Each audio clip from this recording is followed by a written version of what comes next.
Hello friends, you're with the Lonesome Gamer, and I'm playing 18AL by Mark Derrick.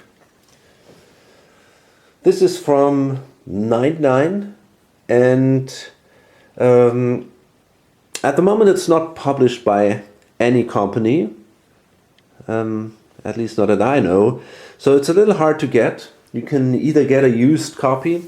The other option is you can get the print and play files online, and that's how I did it. So yeah, that is, oh god. So there is, if you're willing to do that, you can make your own copy. So some of you might be now a little bit confused. This is my second attempt to play this, and I removed the first two videos from YouTube to avoid confusion, so that that there are only there's only one first part and one second part, and not two parts. Then you're totally losing me. During my first attempt, a viewer pointed out that I made a big mistake. I allowed the companies to buy the private companies for twice the face value. That's how you can do it in most 18xx games, but not in this one. Here it is only 1.5 the face value, and that is a critical change. It totally changes the pace of the game, and it's something you cannot fix 2 hours later or something. You just can't do that. One of the players who started a company, for example, he would not have been allowed to do so. The other would have had to start it much lower. So therefore, the whole second half of my just beginning playthrough was already totally messed up, and so I just decided to start all over again, and this time make it better, hopefully. So therefore, I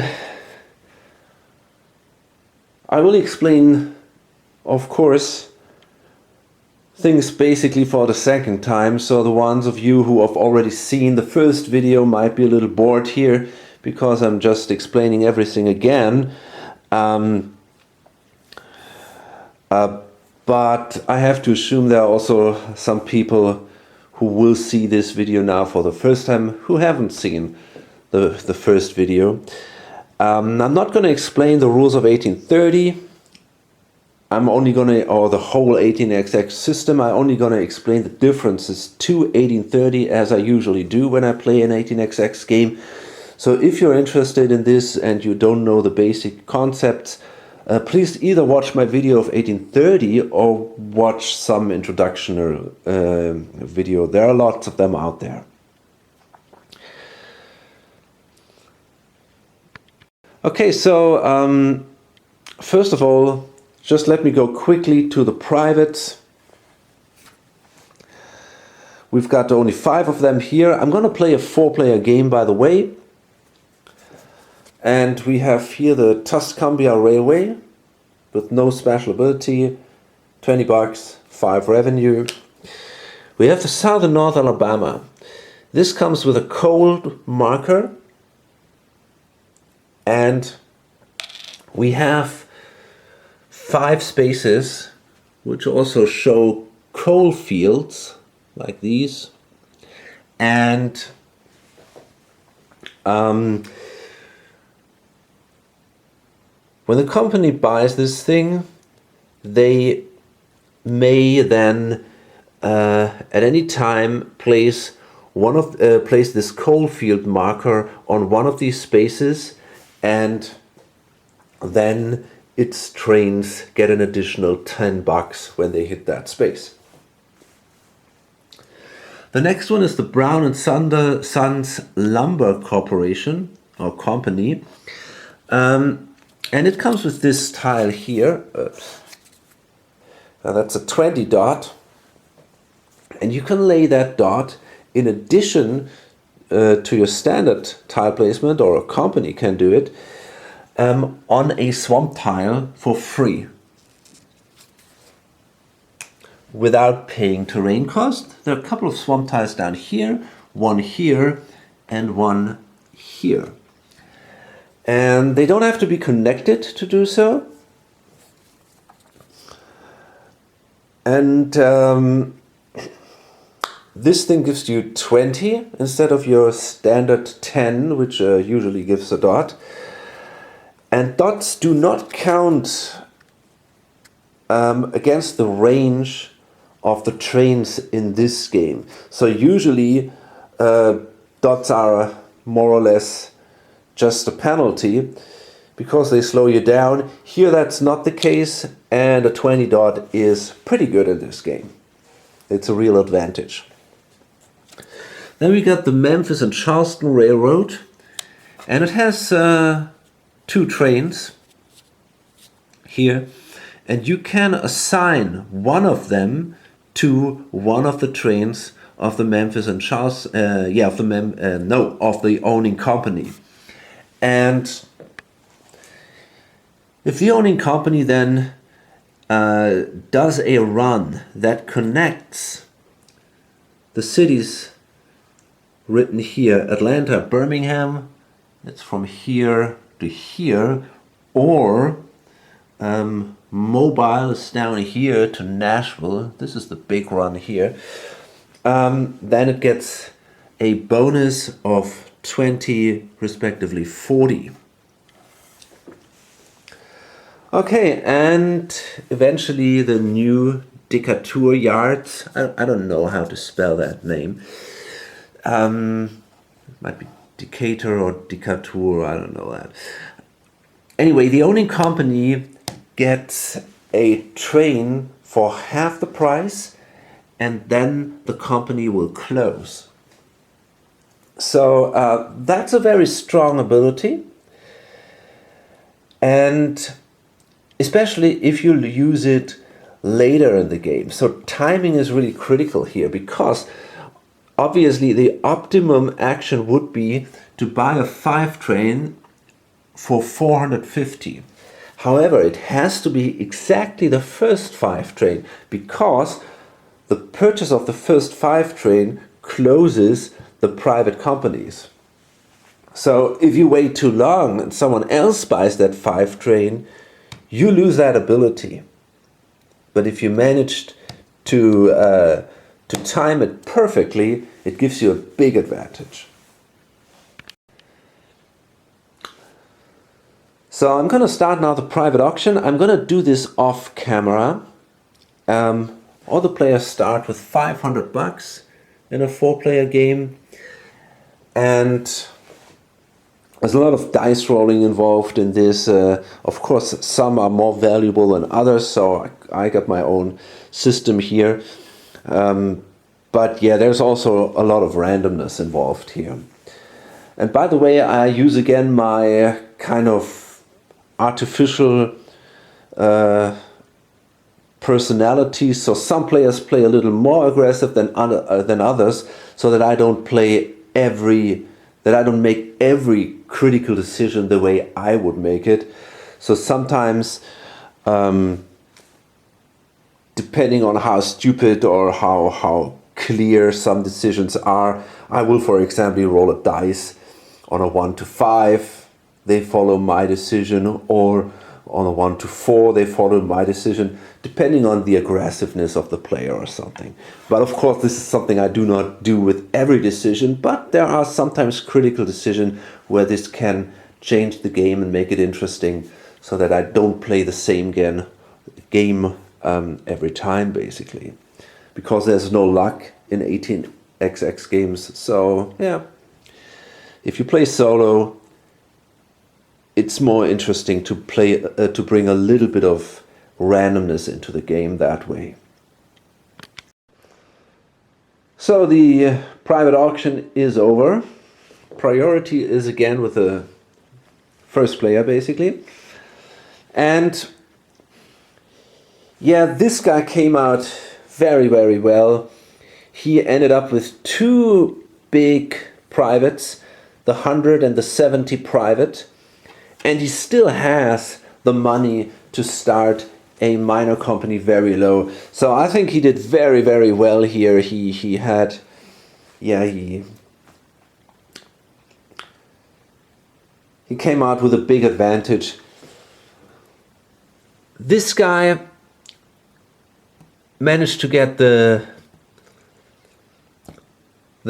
half priced train basically. This guy ended up with only the shitty company, and yeah, he made a strange decision to buy the first one. You know, usually this is a big mistake, but you always, especially if you play with beginners, you see this happen from time to time. And yeah, it happened. And this guy ended up with the 40, the coal company. I think he is in a big advantage here, but we'll see.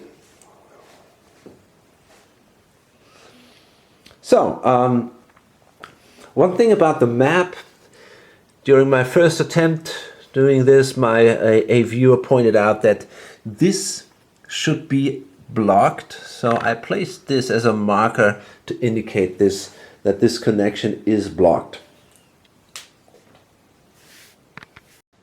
So we starting some companies. Minimum power price is 60 here. We need 60%. So 360 is what you need to start a company. This guy is sitting on 365, so he can do it. Let's take a look on the map. What's interesting? Well, we have, in my opinion, the two most interesting companies are probably the ABC. Well, first let's see where the money will be at the end of the game. There is Birmingham. This gets rich. It goes up to 70. It's also the only gray tile. But it starts really poor. You have to pay for the upgrade here, or for the first tile placement. You got to pay 60, and you only get a weird dead end which gives you 10 bucks. So that's really not a good start. The second is a 30. That's also not extraordinary. Then with brown it becomes better. The other one is Montgomery here, and that already becomes a little more interesting with green, where it upgrades to 40, and then it's also 50, but it doesn't go higher than that. We also have a couple of interesting off-board locations. For example, here Atlanta with 40 and 70. And Nashville, especially at the beginning, with 40 and 50. Corinth with 40 and then 30 later. And down here, Mobile also with 40 and 50. So these are good, especially at the beginning.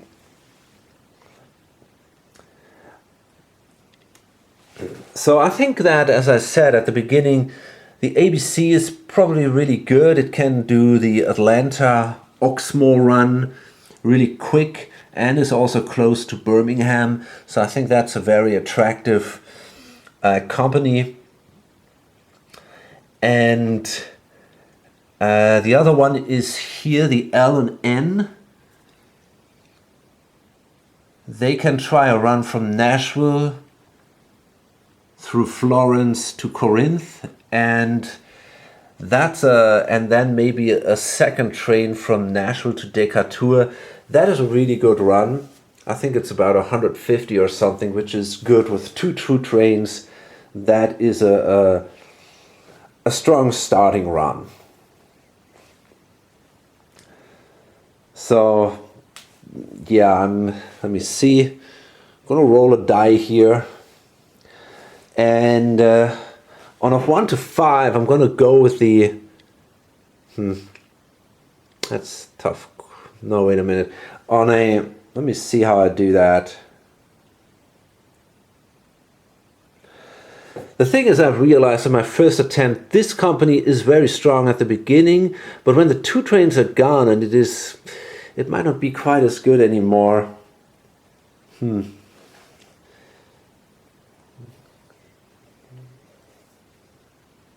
a 1 to 3, I'm going to start the L and N. On a 4 or 5, the ABC, and on a 6, something different. So let's see.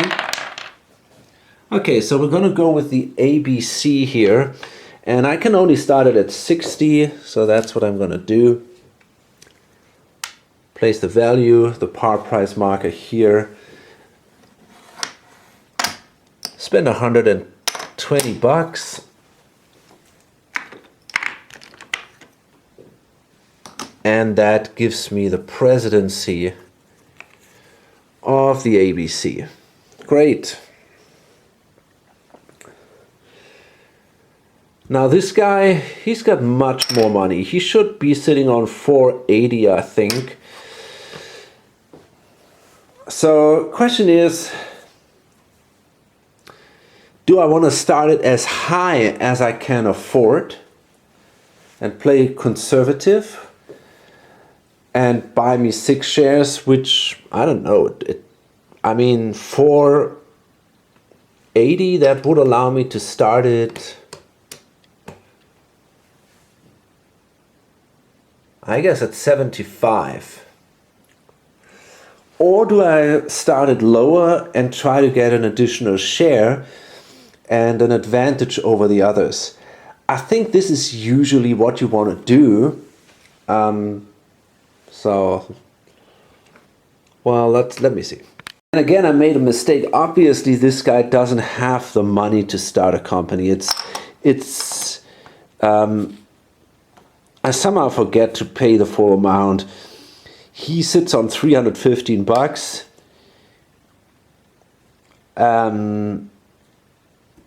So yeah, he cannot afford to buy a company, not even in the second stock round, probably in the third. If that's good enough for him, I doubt it. I think, yeah, I think he's in trouble. The fact that there are only 6 companies is,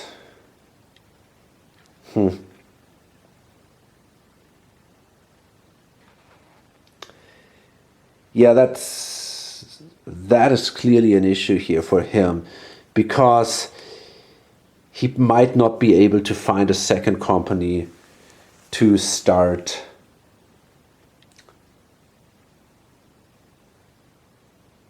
Well, we'll see. I mean, but I doubt it. I think he is already in a lot of trouble.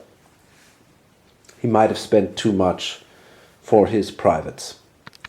Okay, so we already seen a lot of cross investment here for our first stock round.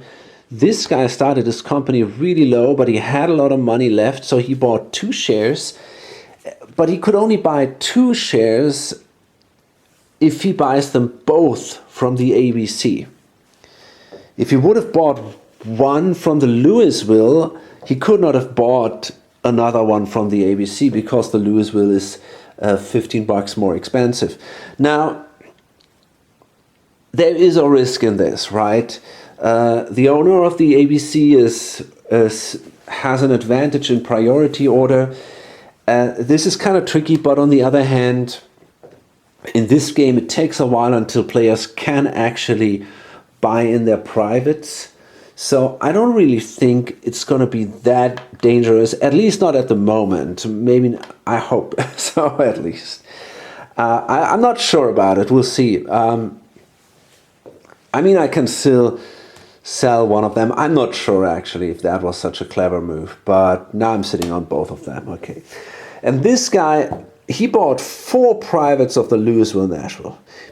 He says, okay, this is the company that gives me the most money. He can only sell his private in for $60, so it's not a big risk here.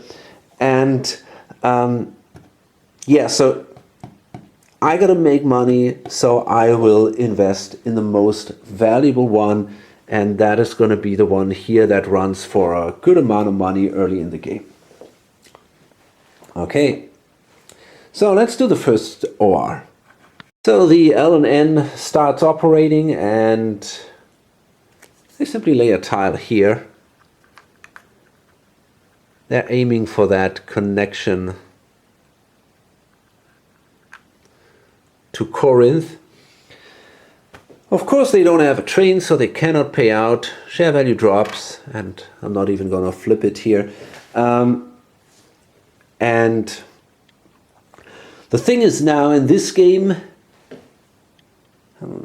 you can only buy a single train per operating round from the bank. You can buy additional trains from other companies or the open market, but you can only buy a single train from the bank. So we're going to do that for $100. But actually, this rule only applies until the first 4 train is purchased. Once the first 4 train is purchased, you can buy as many trains as you can afford from the bank. I forgot about that. That's, of course, an important difference. And by the way, this train should be here. Probably doesn't matter a lot, but anyways. And, well, that's it. Then it's the ABC. And yeah, they're going to try to aim for the Atlanta Oxmoor run. So they lay their tile here like this, and I forgot to place my marker here, and that should go here. Okay, and now they're obviously also going to buy a train. And there we go.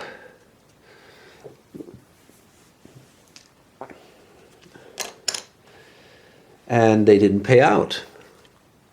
And the last one, and I'm going to move that marker right away, is this one here now. The Atlanta and West Point Railroad. And I'm going to lay a tile like this so that we can go in the next turn toward Oxmoor. Kind of thought about moving maybe toward the Gulf of Mexico. Problem is, if I do that, it would cost me, I could not run 2 trains in the next turn.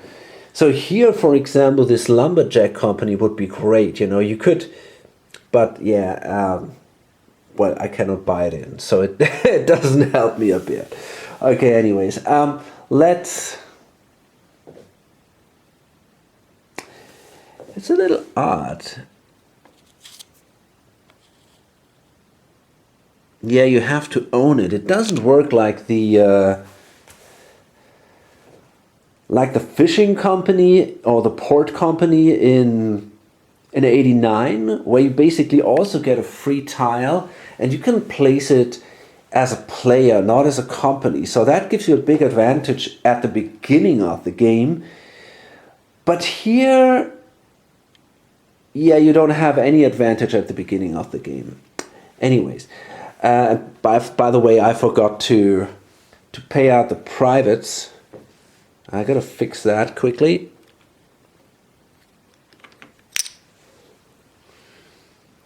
$25, $10 over here. And he gets 35. I mean, that's a huge income. Okay, and then let me see. This guy has to buy a train. He's got a route. So yeah, obviously we want to buy. We can only buy a 2 train. So there we go, $100. And this is it. Our first OR is over. And I think at that time I want to load it up. I know it's not very long, but a friend will come over in a couple of minutes. We want to play 1882. We want to try the two-player variant. It's not a variant. We want to do a two-player game. Don't know if this works. But, you know, we're all in lockdown worldwide, so we're basically limited at the moment to two-player games. Okay, yeah, sorry for all this mess with the restart of the game and all, but it's important, you know, because it changes the game so much. If you make that specific mistakes that I did. So yeah, hope to see you on the next video or on lonesomegamer.com. Bye.